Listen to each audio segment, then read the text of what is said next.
Welcome back to Christine's Ribbon World. In this episode, I want to give you a quick update on what's been happening over this last few months, or should I say, the last few days. Now that we're in 2026, I'm going to give you a quick update on what has been happening.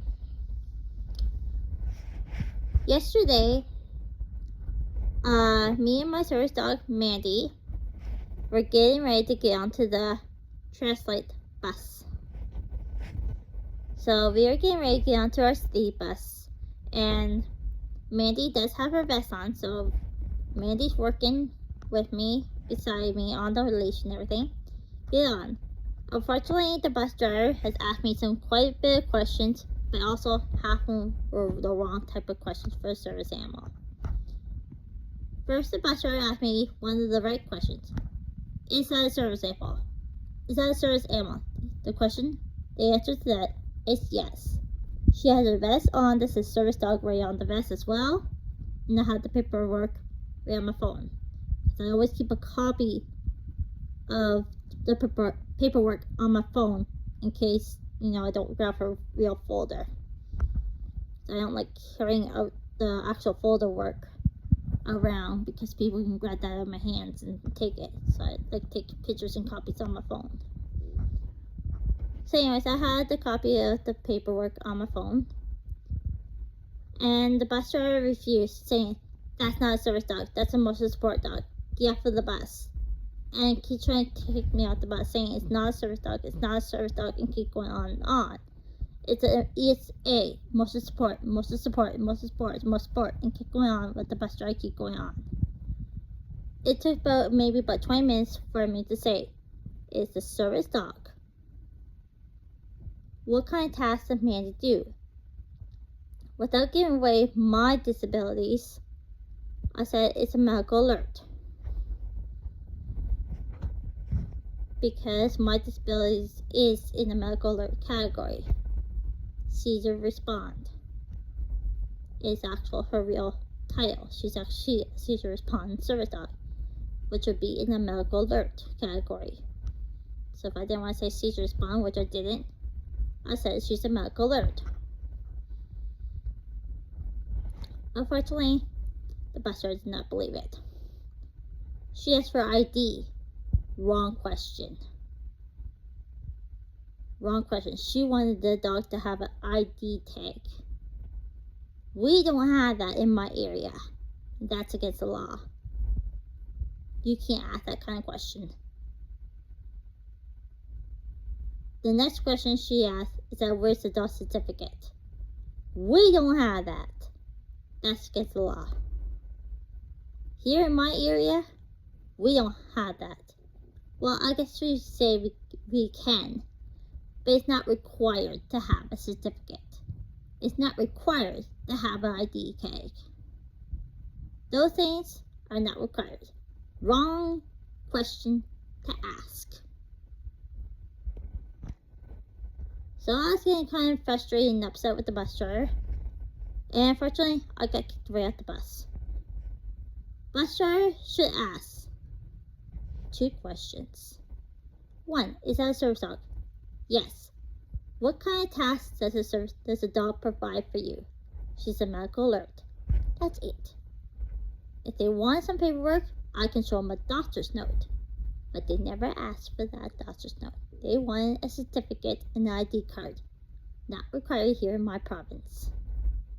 Yes, I will say I do have them, but I didn't want to show it to them because they were asking the wrong questions. I would have shown the doctor's note if they would have taken it. But they didn't want to look at that. They want a certificate and ID card, which I did not want to show because it's not required here in my province. Instead, I get kicked off the bus. Because the bus driver keeps saying it's not a service animal. Even she was wearing her vest, even I did have all the paperwork, certificate, ID card, and doctor's notes, 3 doctor's notes at that. I still have all the proof that it's a service animal. I got kicked off the bus. I'm actually kicked off the bus for a month right now, but unfortunately it might go over to a year. So if I even try to take the bus, doesn't matter if it's a regular bus or my handicap accessible bus, even if I did take accessible bus, I would be kicked out for a year. So here being winter time and very cold, and I do have a lot of activities coming up and a lot of doctor appointments and everything where I still have to get around, me and my service dog Mandy has to be walking at least 2 hours across my city here where it is darn cold. So yesterday I had to walk from my one side of town where I'm from over to the other side of the town, which is 2 hours to get from one side to the other side of town on foot. Especially when I have a heart problem, it takes me longer. Usually it's only about half an hour to an hour walk from one side to the other side, but it takes me longer with a heart condition. And my service dog is very small, so she doesn't like to walk in the cold snow either. And unfortunately, we were kicked off the bus yesterday, and then it took us a long time to get back home on this side of town where we're at. So yeah, we had to go from one side to the other and then back onto the other side. So we were back and forth across town yesterday. It was peed me right off, so we're kicked off the bus right now.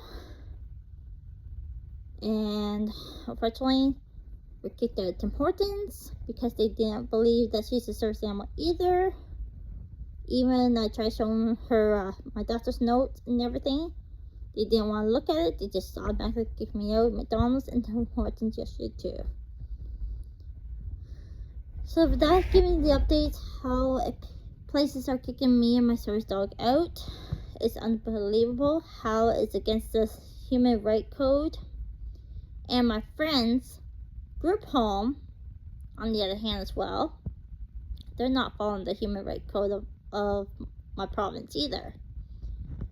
For the last year, we should say, with my friend's group home, I'm not going to say my friend's name. I'm not going to say her group home name either, or any staff in the group home, because that is kind of private. So I will say that one of my friends' group homes is all I'm going to say. I'm not saying no names or anything. Unfortunately, they're not letting me go in and see her because I have a service animal. I find that's totally ridiculous and wrong, because according to the law of the Human Rights Code and People with Disability Act of my province, it does say that they are not allowed to kick anyone with a service animal out. And they are. They won't let my service dog in because they're saying that there are people that have allergies. My dog is a hyperallergenic dog because I have allergies to dog myself. So Mandy is a hyperallergenic dog. So I don't see why I could not actually bring my service dog in to the group home. Because it says under the BPRA, no person shall dentate to any person accordingly by the guide dog, organization, service dog, or foundation. B. Discrimination against any person based on the fact that his or her requires or is conducted by the guide dog and not in, I'm not going to say my province, in my province. Disabilities is a province guard under the code. So what they are doing is that they are actually trying to kick me out using the service animal, which is right here, needs a service. And I will say that it is not right.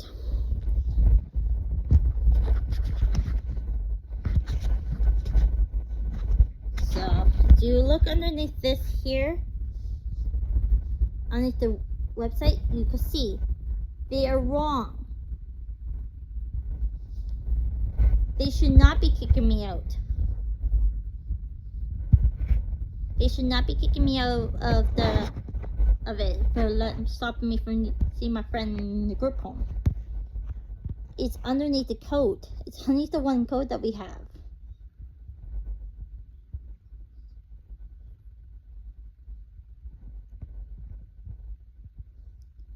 Because according to what it says, not unless like my dog is like biting somebody, which no. Guys, service dogs are very calm, not unless she's out of my control. They can't kick a service dog out, not unless they're not under control or anything. But no, like I remember about, I think it was in the summertime this year or last year. Like, no, I can't remember if it's this summer or last summer, but during one of the summers, I remember that I had to use the restroom at my friend's place, and unfortunately, I could not go inside. They wouldn't let me because I was, walking past my friend's place there, and I even stopped there to try to get some safety because I was in danger by one or two houses down. So I kind of ran to my friend's place for safety. I remember that I still had my dog with me, and they would not let me inside to use the bathroom. They wouldn't let me inside for safety reasons because I had a service dog. And especially when I was in danger. Like, I was actually in danger that time. I couldn't go inside to call 911 to get some help because I had a service dog. I couldn't use the bathroom either. I found that was underneath the act, the wrong code, everything, and against the law.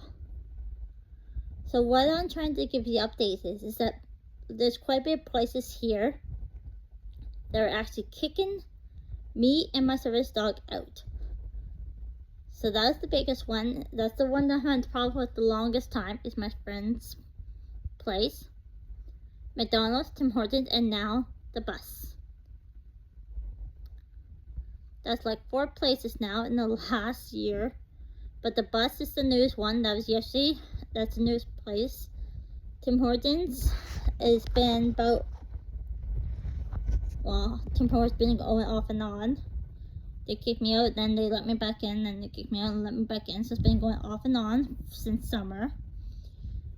McDonald's is the first time last week. My friend's been about a year. People don't like to follow the laws of service animals, and they all have the service animals welcome on the doors. But yeah, doesn't make any sense. Like McDonald's and Tim Hortons, they said service dog welcome right on the door. As soon as my dog comes in wearing her vest, all she does is nice, calm, under control, walks beside me, goes underneath the table, lays down. I can leave her leash, drop the leash, and leave her underneath the table as I go get my food. And she just lifts her head up, looks at me, makes sure I'm okay, lays back down, puts her head back down, and goes back to sleep. She doesn't do anything, she just lays there underneath that table. Nope, they automatically kick me out. They don't look at her vest or anything, they just kick the dog out. And that's not right. Leave down in the comments if you find that it's right to kick service animals out of places. So that's my update, how things been going over the last few months and stuff. Well, today I'm gonna try to see if I can go back into church, because I have been having problems with church as well. And I'm not gonna go to the church that I'm so used to going to. I'm gonna go to a different church that I went to before I had my service animal, because this is the church I was baptized at, and I didn't have my dog at the time. This would be about 11 years ago that I went to this church. So, and I didn't have Mandy at the time, because Mandy's only almost 2 years and 11 months. 2 years and 7 months almost. So she wasn't around at the time. So I'm gonna try taking Mandy to this new church, and we'll see how the church goes. Because according to the internet, it says that church is supposed to welcome service animals as well. So she went to my other church a few times, but the problem with my church I'm so used to going to that I love so much, I can't take the bus, so I can't get to my one church I'm so used to going to on Sundays because it's like a 2-hour walk across town. And it's freezing cold winter right now. And I don't really want her little paws and stuff to get cold in the snow and ice. So, and me, I'm not really dressed that well for the cold winter either. Me wearing a dress for church, and I don't really have that much of a warm coat either. So, it's too cold for both of us to walk 2 hours across town to go to church. So, and then go to this other one that's a little closer. And it might be a little new one for her, but we'll see how this church goes with her. And if it doesn't go well, then I guess we'll have to leave, and hopefully we can leave a little sooner next Sunday, because I find this is getting a little crazy, no control, how people are not letting service animals in places. Leave down in the comments what you think. Thank you, and have a good day.